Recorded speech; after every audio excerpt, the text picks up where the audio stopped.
ችግሮቻችን ኤአይ ናቸው ወይስ ሰዎች ናቸው? እነኚህ ነገሮች ብዙ ታላላቅ ዘማሪዎችን ብዙ ታላላቅ አገልጋዮችን ያስቆጣና ያሳዘነ መለከት ይሆናል። ቤተክርስቲያን እንደምታውቁት ሁለት ችግር አለባት፣ ከውጪና ከውስጥ። የውስጡን መግደል አለባት፣ የውጪውን መከላከል አለባት። ውሻውን አንበሳ ብለን እንዳንከተል መጽሐፍ ቅዱስን በአግባብ ማወቅ አለብን። ሁሉን ፈትኑ መልካሙን ያዙ ይላል የእግዚአብሔር ቃል። ለኤአይ ሳስብ ቁጭ ብዬ እንዴት ነው የምንሆነው ብዬ ተገረም። ምክንያቱም ከእውነተኛ መስዋዕት ጋር አይጣረስም ወይ አይጋጭም።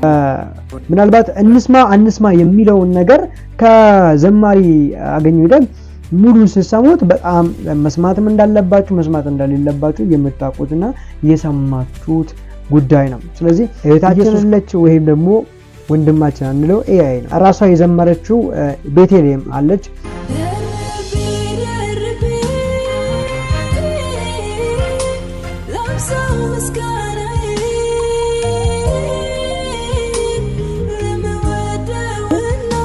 ደግሞ በኤአይ የተዘመረ መዝሙር አለ ላሰማችሁ። ደርቤ ደርቤ ለብሰው ምስጋናዬ ልንገራችሁ በጣም ጥሩ ስለሆነ በጣም ስለሚያምር በጣም የድምጽ ቅላጼው በጣም ሙዚቃው በጣም ብዙ የሆኑ አሪፍ ነገሮች ስለሆኑ ብቻ ከእግዚአብሔር ነው ማለት አይደለም። ሰላም ቅዱሳን የአባቴ ብሩካን በያላችሁበት ቦታ ጸጋና ሰላም ለእናንተ ይሁን። ዛሬ በአዲስ መልእክት ደግሞ ወደ እናንተ መጥቻለሁ። እስከ መጨረሻ ድረስ ከኔ ጋር ቆዩ። ለዩቲዩብ እንግዳ ከሆናችሁ ሰብስክራይብ በማድረግ ቤተሰብ እንድትሆኑ ለሌሎች ሼር በማድረግ ከኔ ጋር አብራችሁ እንድሰሩ በጌታ ፍቅር አበረታታችኋለሁ። ጸጋ ከእናንተ ጋር ይሁን። ዛሬ ችግሮቻችን ኤአይ ናቸው ወይስ ሰዎች ናቸው የሚለውን ነገር አብረን እንመለከታለን። እንደ ባለ አይምሮና እግዚአብሔር አይምሮ እንደሰጠው ሰው እግዚአብሔር ጸጋ እንደሰጠው ሰው እንደ አገልጋይ መጽሐፍ ቅዱስን እንደሚያነብሰው ምን መጠቀም እንዳለብን ምን መጠቀም እንዳሌለብንና ዘመኑን በምን አይነት መንገድ መዋጀት እንዳለብን በትክክል አብረን የምንመለከት ይሆናል። ሰሞኑን በማህበራዊ ሚዲያ ላይ ብዙ የሚሰራጩ የኤአይ መዝሙሮች አሉ። እነኚህ ነገሮች ብዙ ታላላቅ ዘማሪዎችን ብዙ ታላላቅ አገልጋዮችን ያስቆጣና ያሳዘነ ነው። ዛሬ እነኚህ ነገሮች አብረን የምንመለከት ይሆናል። ቤተክርስቲያን እንደምታውቁት ሁለት ችግር አለባት፣ ከውጪና ከውስጥ።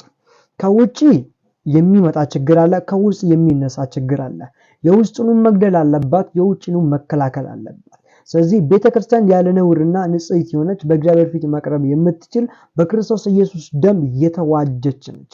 ስለዚህ በክርስቶስ ኢየሱስ ደም እንደተዋጀ ሰው በጸጋ እንደተጠራ ሰው ምን ማድረግ እንዳለብን ምን ማድረግ እንዳሌለብን አብረን የምንመለከት ይሆናል። ለምን ካላችሁኝ ውሻውን አንበሳ ብለን እንዳንከተል መጽሐፍ ቅዱስን በአግባብ ማወቅ አለብን። ሁሉን ፈትኑ መልካሙን ያዙ ይላል የእግዚአብሔር ቃል። ዘማሪ አገኘሁ ይደግ በጣም ለኢትዮጵያ አብያተ ክርስቲያናት ትልቅ ስጦታ የሆነውና ብዙ መዝሙሮችን የዘመረ ትልቅ አገልጋይ ነው። በዚህ ጉዳይ ላይ የሚናገረው ሐሳብ አለ። እሱን ሰምተን እንመጣና ደግሞ ሌላ አብረን የምንመለከተው ነገር አለ። ከኛ ጋር ቆዩ። ስለ ኤአይ ሳስብ ቁጭ ብዬ እንዴት ነው የምንሆነው ብዬ ተገረም። ምክንያቱም ከእውነተኛ መስዋዕት ጋር አይጣረስም ወይ አይጋጭም ነው። በጣም ብዙ ነገር ሳስብ የነበረው ምን ማለት እንደሆነ ትንሽ ላጫውታችሁ ታገሙኝ። እኛ መዝሙር በምንቀዳበት ጊዜ ያው በዴክ ነበረ የምንቀዳው እንደምታውቁት። አንዴ ከተሳሳትን ደግመን ነው እንደገና ምንቀዳው። ከዛ በትራክ ደግሞ መቅጃ መጣ፣ ብቅ ሆነብን። ድምጻችንን መደረብ ቻለን። የሚገርም ነው ተባለ። ያው እንግዲህ እንደምታውቁት ክሮች እንደዚህ እያጠነጠንን እንደዚህ እየደበደብን እየመታናቸው የምንሰማቸው እንደነበሩ ሁላችሁም ታውቃላችሁ። የዛም ዘመን አልፎ የሲዲ ዘመን ደግሞ መጣ።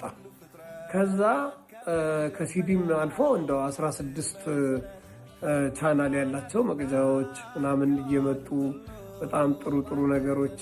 ከዛ ደግሞ እነ ኪዩቤዝ በኮምፒውተር መቅዳት መጣ።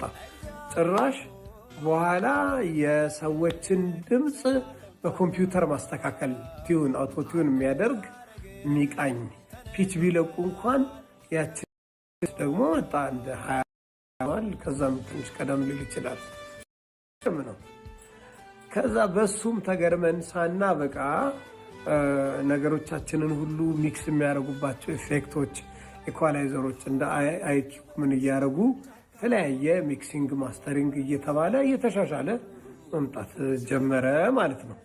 ጭራሽ አሁን ምንም የባለሙያ የፕሮፌሽናል ጆሮና ምንም በማያስፈልግበት ሁኔታ ሙዚቃውን ቀምሮ አሳምሮ ለጆሮ የሚያደርስ መጣ ማለት ነው።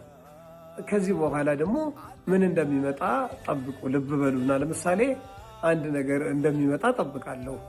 ከዚህ በፊት የተናገርናቸው አየር ላይ ያሉ ድምጾች ካፕቸር ተደርገው እንደገና ወደ እኛ ልንሰማቸው እንደምንችል የሚወራ ነገር አለ። ወደ ምናልባት የጌታ ኢየሱስን ድምጽ መስማት ሲያስተምር አልተጓጉም? እነ ጳውሎስ ድምጻቸው እንዴት እንደነበር፣ እነ ጴጥሮስ ድምጻቸው እንዴት እንደነበር፣ ዳዊት እንደነበር መስማት አትጓጉም? ብቻ አላውቅም።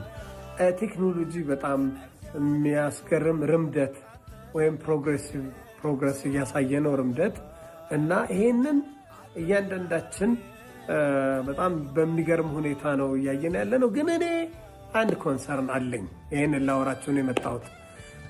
እኔ የማስበው መዝሙራችን መስዋዕት ነው ብዬ ነው የማምነው። እንደምታውቁት መስዋዕት ማለት ሳክሪፊሻል የሆነ ስራ ነው፣ ወይም ፐርፎርማንስ ብቻ ያልሆነ። እንግዲህ እንደምታውቁት ፐርፎርማንስ ክዋኔ ማለት ነው። ግን መስዋዕት ደግሞ እንደምታውቁት በብሉይ ኪዳን ሄዳችሁ ስታዩ እርድ አለው፣ መግፈፍ አለው፣ እንጨት ፈለጣ አለው፣ ድስት ይጣል፣ ያቃጠለውን አመድ መጥረግ አለ። እዛ አካባቢ ያለው በጣም ደስ የማይል ነገር ነው መስዋዕት። እና በብሉይ ኪዳን የነበረው በዘሌዋውያን ምዕራፍ 1 ምዕራፍ 2 ምዕራፍ 3 በምታኑበት ጊዜ በምዕራፍ 1 እንደምታውቁት በምዕራፍ 1 ላይ የሚቃጠል መስዋዕት እንዴት እንደሚቀርብ ይናገራል። በተለይ ከቁጥር 6 እስከ 9 በምታነቡበት ጊዜ፣ በምዕራፍ 2 ደግሞ ቁጥር 1 እና 2ን በምታዩበት ጊዜ የእህል መስዋዕት እንዴት እንደሆነ፣ በምዕራፍ 3 የደህንነት መስዋዕት እንዴት እንደሆነ ይናገራል። መስዋዕት በብዙ ቦታዎች ተጠቅሷል። በተለይ በመዝሙረ ዳዊት ምዕራፍ 50 ከቁጥር 9፣ ምዕራፍ 51 ከቁጥር 16 ጀምሮ ስታነቡ እግዚአብሔር አምላክ እንደው በበረትም ከምንወስድለት የተባዕት እና ወይም የበሬ መስዋዕት ይልቅ በአውራ በብዙ ሺህ ተራሮች ያሉ እንስሶች ሆኑ እግዚአብሔር በከብት ወይ በበሬ ደም በምን እንደማይደሰት እግዚአብሔር ከልባችን ባለ መስዋዕት በተሰበረ ልብ እንደሚደሰት ይናገራል። እንደሰማችሁት ነው። ይህ ታላቅ የእግዚአብሔር ሰው ሲናገር እንደሰማችሁት ነው። እንደምታውቁት ብዙ መዝሙሮችን ዘምሯል። እንዴት እንደዘመረ በምን አይነት ዘመንና በነበሩበት በነሱ ዘመን ምን አይነት ሲዲዎች እንደነበሩ፣ በክር ይመቱ የነበሩት ካሴቶች እንደነበሩና በዛ ውስጥ አልፎ ደግሞ ብዙ ቴክኖሎጂዎች ተለውጦ እዚህ እንደተደረሰ፣ ነገር ግን ራሳቸው እየዘመሩ እንደነበረና ከራሳቸው የመነጨ የልባቸው መስዋዕት እንደሆነ እየተናገረ ነው። ኢየሱስ ክርስቶስ ጌታ ነው። እግዚአብሔር በሰዎች ባይደሰት ኖሮ፣ ሰዎች እንዲያመልኩት ባይፈልግ ኖሮ በተራሮች ላይ ያሉ እንስሳዎች፣ በሺህ ተራሮች ላይ ያሉ መስዋዕቶች የሱ ናቸው። እግዚአብሔር በእነሱ ብቻ ይመለክ ነበር። እግዚአብሔር አሁን ከሰው ልብ የሚወጣ መስዋዕት ነው የሚፈልገው እንጂ ከባዕድ ከጉዑዝ ነገር ምንም ከማይጠቅም ከማይረባ የሆነ እንስሳ እንዲወጣ አይደለም የሚፈልገው። ኤአይ እንዳልኳችሁ ወይም ወንድ አይደለም ወይም ሴት አይደለም፣ የሆነ የተፈጠረ በሰው እጅ የተሰራ ነገር ነው። በሰው እጅ የተሰራ ነገር እግዚአብሔርን ሲያመልክ አይታችሁታል። በጣም ከባድ ነው የሚሆነው። እግዚአብሔር የማይቀበል ነገር ነው፣ እግዚአብሔር የማያሸተው ነገር ነው እያለን ያለው ወንድማችን። ስለዚህ ምናልባት እንስማ የሚለውን ነገር ከዘማሪ አገኘሁ ሄደን ሙሉን ስትሰሙት በጣም መስማትም እንዳለባችሁ መስማት እንደሌለባችሁ የምታውቁትና የሰማችሁት ጉዳይ ነው። ስለዚህ ኢየሱስ ክርስቶስ ጌታ ነው። በቃ ስለዚህ አሁን መመለስ ያለብን ወደ መጽሐፍ ቅዱስ ነው። አሁን ችግሮቻችን ኤአይ ናቸው ወይስ ሰዎች?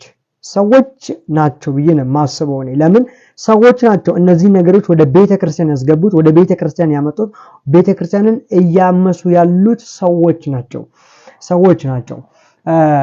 ቤተልሔም የዘመረችው መዝሙር አለ፣ ደርቤ ደርቤ ላብዛው ምስጋናዬን ለምወደውና ለቸሩ ጌታ የሚለው መዝሙር እስቲ ላሰማችሁ። ራሷ የዘመረችው ቤተልሔም አለች፣ የመዝሙሩ ባለቤት የሆነችው ማለት ነው። ደግሞ በኤአይ የተዘመረ መዝሙር አለ። እህታችን አለች ወይም ደግሞ ወንድማችን አንለው ኤአይ ነው። ማን ከማን መቼ ጌታን እንደተቀበለ ማናቀው፣ ለቃስ ጌታን አይቀበለም፣ ማሽን ነገር ነው። ኢየሱስ ክርስቶስ ጌታ ነው። ቤተልሔም እንስማ እስቲ።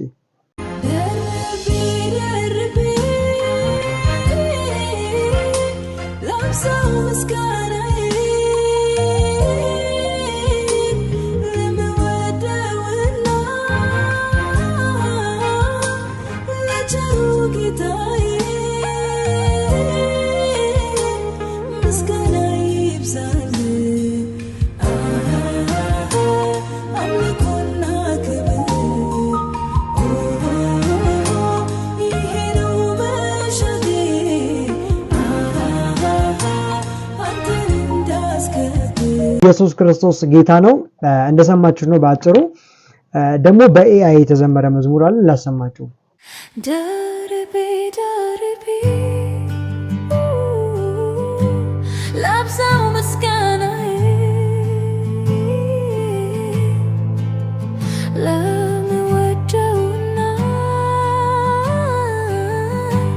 ለቸሩ ጌታዬ። ኢየሱስ ጌታ ነው። እንደሰማችሁት ነው። ሁለቱንም ሰምታችሁታል። አንድ እውነት ልንገራችሁ፣ በጣም ጥሩ ስለሆነ በጣም ስለሚያምር በጣም የድምጽ ቅላጼው በጣም ሙዚቃው በጣም ብዙ የሆኑ አሪፍ ነገሮች ስለሆኑ ብቻ ከእግዚአብሔር ነው ማለት አይደለም። እግዚአብሔር በእኛ መንገድና በእኛ ፍቃድ አይደለም የሚሰራው። እግዚአብሔር ፍቃዳችንን ይጠቀማል። ነገር ግን እኛ በፈቀድነው መንገድ ሳይሆን እሱ በሚፈቅደው መንገድ እንድንሄድ ፍቃዳችንን ይጠቀማል። እኛ ፈቅደን በእሱ መንገድ እንድንሄድ እንጂ እሱ ፈቅዶ በእኛ መንገድ እንዲሄድ አይደለም። ስለዚህ ወደ እውነታው ስንመለስ ከቃሉ ነው መነሳት ያለብን እንጂ ከራሳችንና ከሆነ ማሽን ከሆነ ነገር አይደለም። እግዚአብሔር እንድናመልከው እኛን ነው የሚፈልገው እንጂ የሆነ ማሽን አይደለም። ስለዚህ ትክክል አይደለም ነው ሙሉ ለሙሉ። ስለዚህ ችግሮቻችን ኤአይ አይደሉም፣ ሰዎች ናቸው እነዚህን ነገሮች ያመጡት። ቤተክርስቲያን ውስጥ በእንደዚህ አይነት ነገር መጠመድ እንዳሌለብን መማር ያለብን እኛ ሰዎች እንጂ እነዛን አይደለም። ስለዚህ ከውጭ ያለውን ነገር እንዳይገባ በመከላከል ከውጭ ያለው ነገር እንዳይወጣ በማድረግ እናገልግል፣ በጸጋ እንኑር የሚል መልእክትን ያለኝ። ጸጋ ከእናንተ ጋር ይሁን። ተባረኩ። የመልእክት ለሌሎች አድርሱ። በኢየሱስ ስም